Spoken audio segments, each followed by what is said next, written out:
दोस्तों नमस्कार। जिसे मनचाहा उसे उस पद पर बैठा दिया, जिसे मनचाहा उसे उस पद से हटा दिया, जिसे मनचाहा टिकट दिया, जिसे मनचाहा टिकट नहीं दिया। सत्ता का चक्रव्यूह चुनाव के वक्त भेद पाना बड़ा कठिन काम है। और अगर यह चक्रव्यूह प्रधानमंत्री मोदी ने बनाया हो तो जरा कल्पना कीजिए कि चुनाव के वक्त ऐसे चक्रव्यूह को आप कैसे भेद पाएंगे जहां पर पिक एंड चूज ही चलता हो। यानी ताकत कुछ इस तरीके से काम करती हो कि जिसे जब चाहा टिकट दिया, जिसे जब चाहा टिकट नहीं दिया, जिसे जब चाहा पद पर बैठा दिया, जिसे जब चाहा पद से हटा दिया। और चाहे वो नौकरशाह हो या फिर कोई नेता हो, कोई एमएलए हो, कोई सांसद हो, इस देश के भीतर का कोई भी विभाग हो, तो यह कल्पना के परे है कि अगर इतनी ताकतवर सत्ता को संभालने वाला शख्स गुजरात में व्यूह रचना कर रहा है और व्यूह रचना भी चौतरफा है।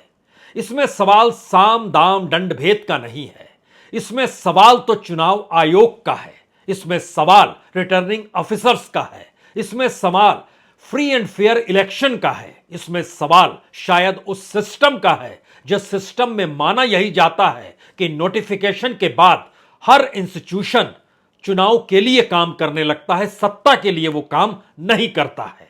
और इसीलिए सत्ता पर भी रोक लग जाती है कि वह कोई लॉलीपॉप जनता को नहीं देगा। यानी इस दौर में सिर्फ चुनाव और चुनाव के पास कराने वाले जो अधिकारी होंगे उनके पास सबसे बड़ी ताकत होगी। लेकिन चक्रव्यूह जब बनता है और उसके दायरे में अगर तमाम इंस्टीट्यूशंस आते चले जाएं, उम्मीदवार आते चले जाएं, पार्टी की रणनीति आती चली जाए और बिसात कुछ इस तरीके से बिछने लगे जहां पर एक छत्र राज्य कैसे हो और हर कोई सिर्फ और सिर्फ उसी शख्स को देखे जिसने इस बिसात को बिछाया है, तो आपके कल्पना के परे होगा कि गुजरात की यह बिसात बिछ कैसे रही है और गुजरात की यह बिसात इस देश के भीतर कैसे बिछ चुकी है। और अगर 2022 में गुजरात के भीतर की इस बिसात का मॉडल बहुत ज्यादा सफल है तो फिर 2024 भी चूकेगे नहीं, यानी उसी रास्ते बहुत ज्यादा आगे निकल जाएंगे। शुरुआत कहां से की जाए? शुरुआत तो आज सुप्रीम कोर्ट से ही कर देते हैं, फिर आपको गुजरात लिए चलेंगे, क्योंकि सुप्रीम कोर्ट ने जिस फाइल को मंगाया उसमें पूछा गया था कि दरअसल जिस चुनाव आयुक्त की नियुक्ति हुई है जरा उसकी फाइल तो दीजिए, और उस फाइल में क्या लिखा था आप हैरत में आ जाएंगे। 1985 बैच के आईएएस अरुण गोयल जो उद्योग मिनिस्ट्री में सचिव के तौर पर थे, 31 दिसंबर को रिटायर हो रहे थे। रिटायर होने से ठीक पहले उन्होंने 18 नवंबर को वीआरएस ले लिया। 18 नवंबर को वीआरएस लिया और 19 नवंबर को वो उस देश के चुनाव आयुक्त पद पर बैठ गए। 24 घंटे के भीतर सारे काम प्रोसेस हो गया, क्लियरेंस हो गई, एप्लीकेशन हो गया, अपॉइंटमेंट हो गया। सुप्रीम कोर्ट ने कहा इतनी तेजी से गति से काम करते हैं, जबकि इस पद के लिए तो वैकेंसी मई में ही निकल गई थी। इस दौर में आपने क्या किया बताइएगा, और 24 घंटे के अंदर एक व्यक्ति को लेकर आपने चुन लिया। आप इस व्यक्ति भर के ऊपर मत जाइए। अब यह तो सुप्रीम कोर्ट को फैसला देना है कि वो क्या करता है, लेकिन इसके अक्स तले हम आपको गुजरात के भीतर लिए चलते हैं। गुजरात के भीतर जो पहली बार प्रधानमंत्री मोदी ने चुनाव लड़ा था वो चुनाव राजकोट से लड़ा था, और राजकोट की जो वेस्ट सीट है यानी राजकोट पश्चिम जो सीट है, 2001 में एमएलए वहां पर वजुभाई वाला हुआ करते थे। उन्होंने इस सीट को खाली कर दिया कि प्रधानमंत्री मोदी उस वक्त मुख्यमंत्री के तौर पर नियुक्त किए गए थे, तो उनको 6 महीने के भीतर चुनाव जीतना था, तो वो लड़ाई लड़ी थी उन्होंने राजकोट पश्चिम की सीट से, और वहां से वो चुनाव जीत गए। और तब से यह माना जाने लगा कि राजकोट भी गुजरात की सत्ता के लिए और प्रधानमंत्री मोदी के लिए बड़ा महत्वपूर्ण है। लेकिन इस बार उन्होंने जैसा चाहा वैसा किया। ऐसा क्यों किया? गुजरात के भीतर जो 4 सीटें आती हैं, पश्चिम की गुजरात राजकोट की सीट, ईस्ट यानी पूर्व राजकोट की सीट, दक्षिण राजकोट की सीट और एक राजकोट रूरल की सीट यानी ग्रामीण की, 4 सीटों पर, चारों सीट पर बीजेपी के एमएलए हैं। प्रधानमंत्री ने तय किया जी नहीं, गुजरात के भीतर अब हमें ध्यान देना है इस रूप में जहां पर गुजरात हमारे साथ नहीं चले बल्कि हमारे दिमाग के हिसाब से चले। और गुजरात तो यूं भी दिल्ली के इशारे पर ही चलता रहा, लेकिन नए तरीके से जो टिकट भी दिए गए उसमें भी नए उन पुराने एमएलए को टिकट नहीं दिया गया। निशाने पर राजकोट है, वडोदरा है, सूरत है, अहमदाबाद है। इन चार जगहों पर अगर अपने हिसाब से एमएलए आ जाएं और वो एमएलए ना रहे जिनकी अपनी राजनीतिक जमी है जो जीत सकते हैं, तो फिर उसका मतलब यह होगा कि दरअसल आने वाले वक्त में वह चुनौती दे सकते हैं। तो क्यों नहीं ऐसा रास्ता निकाला जाए जिससे कोई चुनौती देने वाला गुजरात के भीतर बचे ही नहीं। यानी गुजरात में ऊंची जातियों के पर काटे गए, उसमें ब्राह्मण सबसे पहले निशाने पर आए। पाटीदार पता नहीं कहां से खड़े हो गए, लेकिन पाटीदारों के समानांतर भी हमने तय किया कि दरअसल उनकी भागीदारी इसी रूप में रखी जाए जिस लिहाज से वह चुनाव जिता सके। इसके आगे नहीं बात बढ़े तो हार्दिक पटेल को लाया जरूर गया, क्योंकि 2017 में हार्दिक पटेल कांग्रेस के पक्ष में वोट दिला रहे थे। तो उनको जब ले आया गया तो कहीं ना कहीं पाटीदार के भीतर भी कुछ लकीरें खिंच गई। कुछ लकीर आम आदमी पार्टी ने खींच दी और कुछ पहले से कांग्रेस की मौजूदगी थी। तो कैसे किसके पर काटते हुए सब कुछ अपने अनुकूल करना है, यह गुजरात का एक नया मॉडल है जो चुनाव के वक्त बिसात बिछाई जा रही है।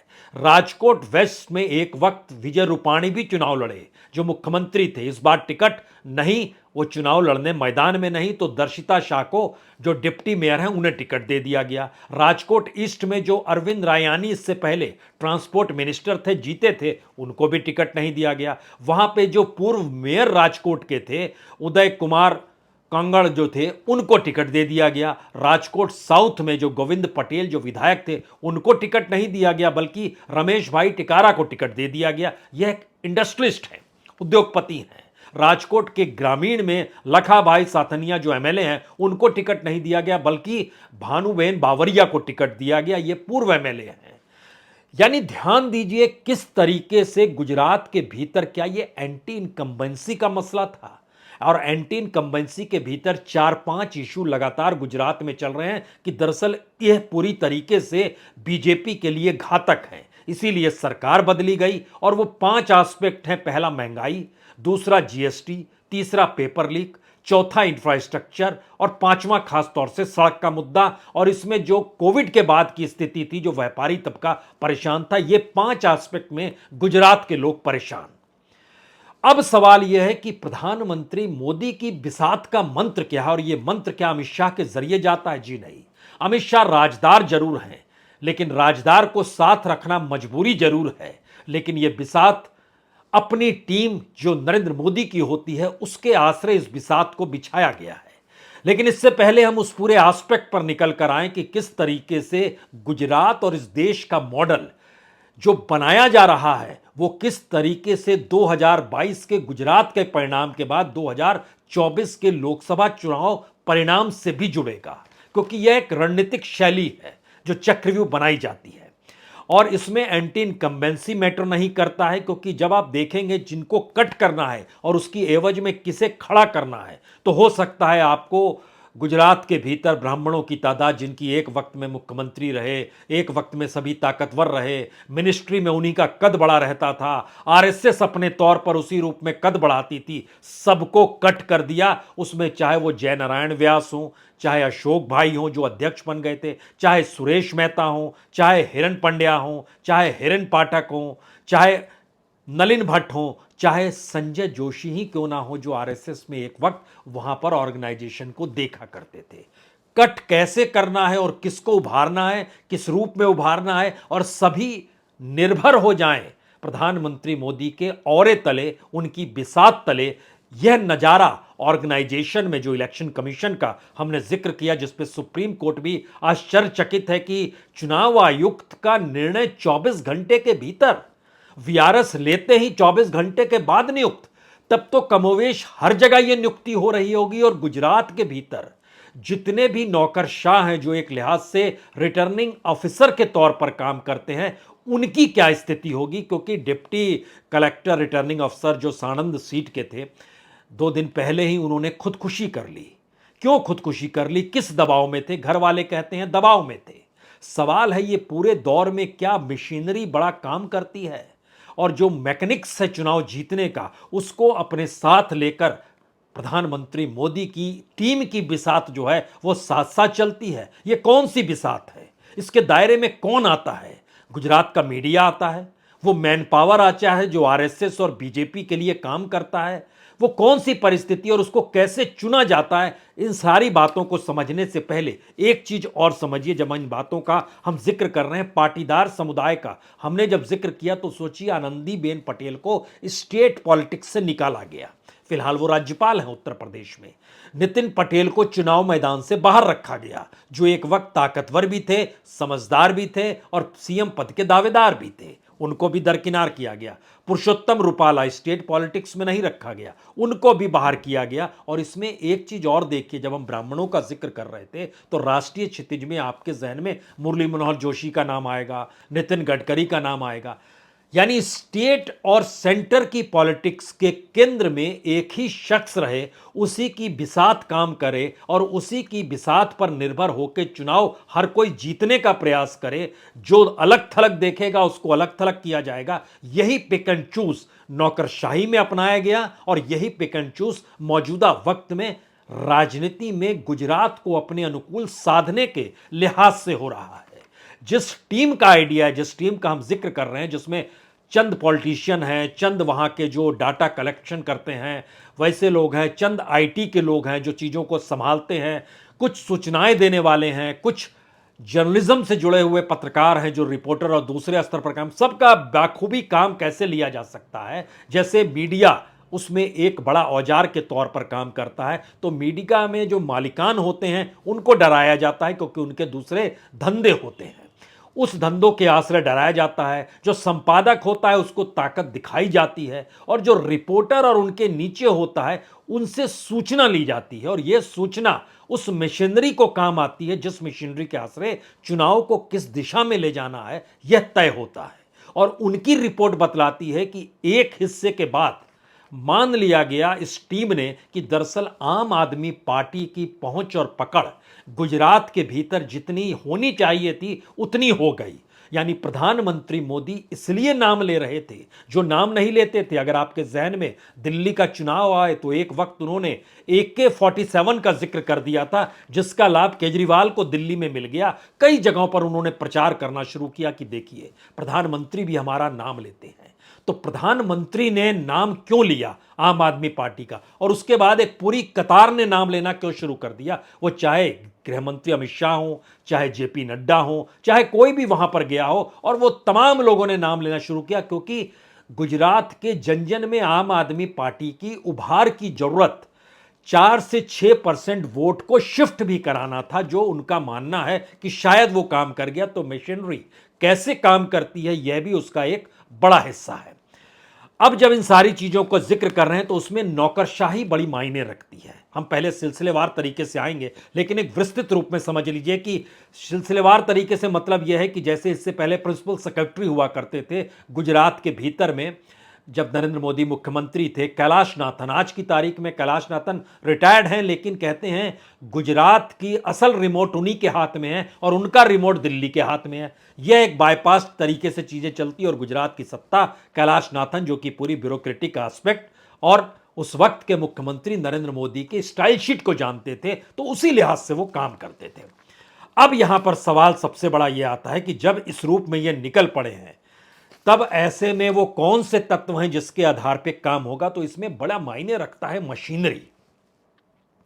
मशीनरी के भीतर के दायरे में बूथ भी आते हैं, नौकरशाह भी आते हैं, चुनाव अधिकारी भी आते हैं।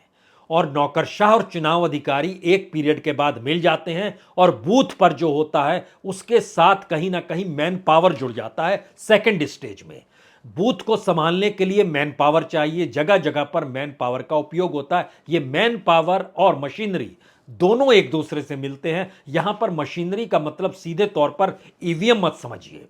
ईवीएम को लेकर एक धारणा बहुत साफ है कि इस देश नहीं दुनिया भर के भीतर यह माना जाता है कि जब कोई पूरा मैकेनिक्स अगर किसी प्रोग्रामिंग पे चल रहा है तो उस प्रोग्राम की चिप्स को बदलकर आप चीजें अपने अनुकूल कर सकते हैं। लेकिन अभी हम इस पे नहीं जाते हैं, इस मशीनरी और मैन पावर को समझिए। इतनी बड़ी तादाद में आरएसएस और बीजेपी के कार्यकर्ताओं की मौजूदगी हर राज्य में है। उनका उपयोग कैसे करना है, उसमें उपयोग भी बड़ा शानदार है। जो पहली कतार के होते हैं उनको कुछ सुविधाएं दे दीजिए या उनको पूरी तरीके से नेग्लेक्ट कर दीजिए।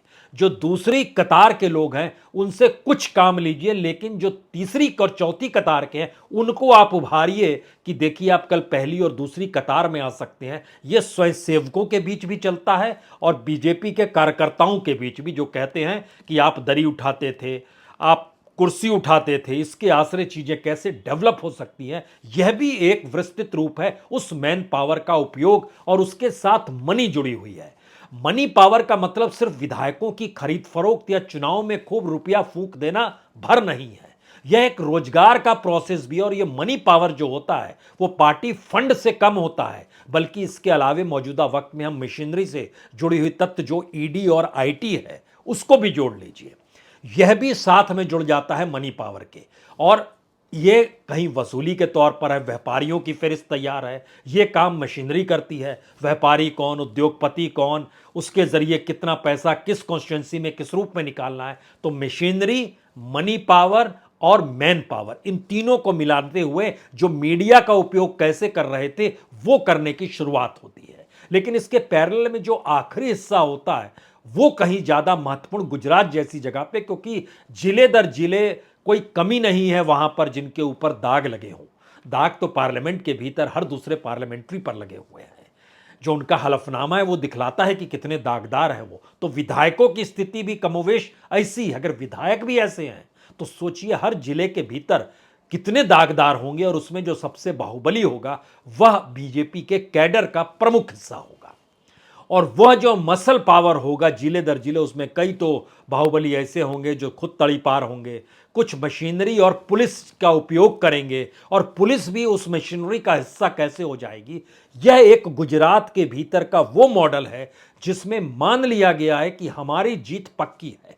अब हमारी जीत पक्की है तो वो पक्की जीत के साथ उस गुजरात को भी अब अपने हिस्से में लाना है। यानी कद्दावर नेताओं को ये भरोसा ना रहे या ये उनके भीतर कोई उम्मीद ना जाग जाए कि हमारी वजह से गुजरात के चुनाव जीते हैं। जी नहीं, बिल्कुल नहीं। यह भ्रम अमित शाह को भी ना रहे। क्या गुजरात के भीतर, मोदी की बिसात के भीतर वो सिवाय राजदार के कुछ भी नहीं? यह भी एक सवाल है, क्योंकि खुद गुजरात के भीतर कई खेमे बने हुए हैं, लेकिन हर खेमा प्रधानमंत्री मोदी के सामने आकर नतमस्तक हो जाता है। लेकिन बाकी खेमे आपस में लड़ते हैं, चाहे वो आनंदीबेन पटेल वर्सेस अमित शाह ही क्यों ना हो। यह अलग अलग तरीके का टकराव है।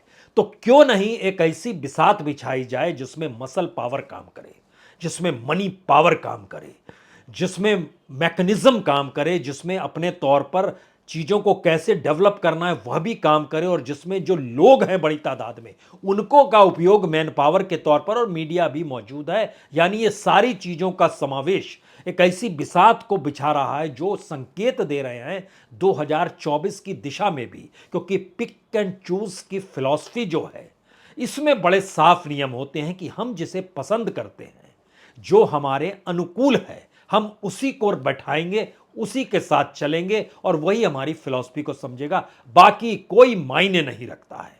और ये कमोवेश गुजरात के भीतर का एक्सपेरिमेंट बिल्कुल नए तरीके से, ये 2017 का एक्सपेरिमेंट नहीं था।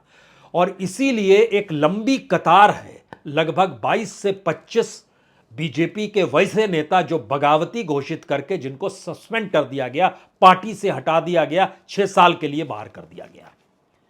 पहले ऐसा नहीं हो रहा था, क्योंकि पहले ऐसी बिसात बिछाने की दृष्टि नहीं थी। लेकिन धीरे धीरे एक छत्र कैसे हमारा राज हो, सर्वत्र हमारा हो और हमारे हिसाब से ही चीजें चलें, यह मैसेज गुजरात के भीतर जाना चाहिए, जो आने वाले वक्त में हो सकता है संसद के भीतर भी जाए, जो एक लिहाज से मौजूदा वक्त में है जरूर। लेकिन फिर भी कुछ कद्दावर नेता सोचते हैं, जो अपनी राजनीतिक जमी को मजबूत देखते हैं, वो जरूर सोचते हैं कि हम तो चुनाव जीत ही जाएंगे, तो आपको टिकट ही नहीं हम देंगे तो आप चुनाव कैसे जीतिएगा। और जब टिकट नहीं देंगे तो आप किससे लड़ने जाइएगा, क्योंकि चुनाव तो हम ही जिता सकते हैं, आप तो अपनी कॉन्स्टिट्यूंसी जीत सकते हैं। यह मैसेज एकदम नए तरीके से पहली बार गुजरात के राजनीतिक प्रयोग के साथ जुड़ता हुआ नजर आ रहा है, जो बहुत साफ तौर पर अब दिखाई भी देने लगा है। क्योंकि जब हम इन बातों का जिक्र कर रहे थे राजकोट का, तो आप सोचिए कि अहमदाबाद में 16 सीट, जिले में ले आइएगा तो 21 सीट है। 16 सीटों में से 11 सीट पर बीजेपी काबिज है। जिन 5 सीटों पर 16 में से 5 सीट या 21 में से 6 सीट कहिए जहां कांग्रेस काबिज है, सिर्फ वहीं पर ध्यान केंद्रित करना है और उसकी व्यवस्था भी उम्मीदवारों के जरिए होगी। मसलन ये जैसे दरियापुर की सीट है जहां पर गयासुद्दीन शेख कांग्रेस के पिछली बार जीत गए थे, भरत बारोट हार गए थे बीजेपी के। इस बार वहां पर कौशिक जैन को ले आया गया जो आरएसएस से जुड़े हैं, संगठन से जुड़े हैं, उनको ले आया गया। और पैरेलल में दरियापुर का मुस्लिम बहुल इलाका है तो वहां पर आम आदमी पार्टी का मुस्लिम कैंडिडेट आ गया। इंडिपेंडेंट भी एक मुस्लिम कैंडिडेट खड़ा कर दिया गया, तो कांग्रेस के लिए मुश्किल हो गई। खाड़िया जमालपुर, इमरान खेड़ावाला वहां से जीते थे, वहां पर भी ऐसी व्यवस्था की गई, क्योंकि वहां पर उम्मीदवार इसलिए नहीं बदले क्योंकि भूषण भट्ट जो पिछली बार चुनाव हार गए थे, इनके पिताजी हुआ करते थे अशोक भट्ट, जो 1980 से चुनाव जीतते आए 2007 तक, 8 चुनाव जीते इन्होंने। लेकिन यह चुनाव क्यों हार गए, इसके लिए अब रणनीति हमारी चलेगी, हम बिसात बनाएंगे, हम प्रचार करने आएंगे। यह एक नए तरीके का है। दान लिमड़ा, यहां पर शैलेश परमार जीते थे, लेकिन नए तरीके से नरेश व्यास को लाया गया जो आरोपी हैं। 2000 उस दौर का याद कर रहे हैं, 2002 के सिलसिले को लेकर याद किया जा रहा है। लेकिन ध्यान दीजिए कैसी बिसात बिछेगी, कैसे उन एस्पेक्ट्स को चुना जाएगा जहां पर हमारी मानसिक स्थिति इस रूप में काम करती है कि चुनाव जीतना महत्वपूर्ण नहीं है, वो तो जीत ही जाएंगे। अब उसकी संख्या तादाद बढ़ जाए और परसेंटेज ऑफ वोट भी बढ़ जाए, इसके क्या रास्ते होंगे, इस बिसात पे काम करते हुए जो उपयोग में लाई जा रही है चीजें, वो पूरी प्लानिंग एक लिहाज से चल पड़ी है। और शायद इसीलिए ध्यान दीजिए, जहां पर अहमदाबाद की विरामगम सीट पर जहां हार्दिक पटेल को खड़ा किया गया है, वहां पर बड़ी तादाद में नहीं, लगभग 3 लाख वोटरों के बीच में पाटीदारों की तादाद 50,000 से ज्यादा नहीं है। बाकी जो अलग अलग हैं वो कैसे, उनको कैसे मैनेज किया जाएगा, यह भी एक सवाल है। और शायद इसीलिए जब हम इसका जिक्र कर रहे हैं तो एक वक्त में वहां पर ठाकुर चूंकि अब बीजेपी में आ गया है, अगर उस पीरियड को याद कीजिएगा कि हार्दिक पटेल, जिग्नेश भवानी, अल्पेश ठाकुर, तो अल्पेश ठाकुर भी आ गए, तो उनके 65,000 सीट हैं। यानी कहीं ना कहीं हार्दिक पटेल को भी साइज में भी लाया जाएगा। हराना जिताना हमारे हाथ में है, कैसे चीजें मैनेज होगी, क्योंकि यहां पर 35,000 दलित भी हैं और दलितों की संख्या इसलिए मायने रखती थी कि जिग्नेश मवानी उससे पहले हार्दिक पटेल के साथ थे, वह कांग्रेस में रह गए, ये दोनों बीजेपी में आ गए। यानी सीटों के कॉम्बिनेशन में भी कोई उम्मीदवार यह ना सोचे कि उसकी राजनीतिक पकड़ उस जमीन पर है इसीलिए वो चुनाव जीत गया, बनिस्पत ये कि टिकट उनका इसलिए रखा गया क्योंकि मैनेज हम ही को करना है और हमारी टीम जिस रूप में काम कर रही है वो मैटर करेगी, हमारा प्रचार मैटर करेगा। हालांकि पहली बार संकट सिर्फ एक है कि मोदी वर्सेस कौन। चुनाव तो बीजेपी से मोदी लड़ रहे हैं जो प्रधानमंत्री हैं, लेकिन वर्सेस में राहुल गांधी आ नहीं पा रहे हैं चुनाव मैदान में, क्योंकि वो प्रचार करके एक रैली की और 2 रैली की और वापस चले गए।